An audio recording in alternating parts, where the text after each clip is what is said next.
বন্ধুরা, পিঠে পায়েস যারা খাবেন, খেতে একটু ইচ্ছে করছে, একটু মুখে দেওয়ার অন্তত ইচ্ছা, বা অথবা অথচ তাদের সুগার বা ওয়েট লস করতে হবে এরকম সমস্ত প্রবলেম রয়েছে, বা হার্টের প্রবলেম, আর সেখানে তো চিনি মিষ্টি বেশি চলবে না। তাই ওটসের আটাতে নারকোল মিশিয়ে নিন, সেটাতে অল্প অল্প মিষ্টি হয়ে যাবে, ওতে আর চিনি গুড় কিছুই দেওয়ার দরকার নেই।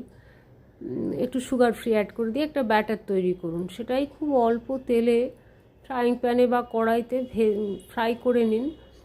আর কোনো ভেতরে পুর টুর আর নারকোল অ্যাড করতে হবে না, যেহেতু ব্যাটারেই রয়েছে। এবার পাতলা গুড়ে ডুবিয়ে খাওয়ার সময় খান, এবং গুড়টা পুরোটা ডুবিয়ে নিয়ে তারপরে ওটাকে একদম ধরে সমস্ত গুড়টা যাতে বেরিয়ে যায়, ও তো ওপরে জাস্ট একটু লেগে থাকে, ওই আর কি দুধের স্বাদ ঘোলে মেটানো।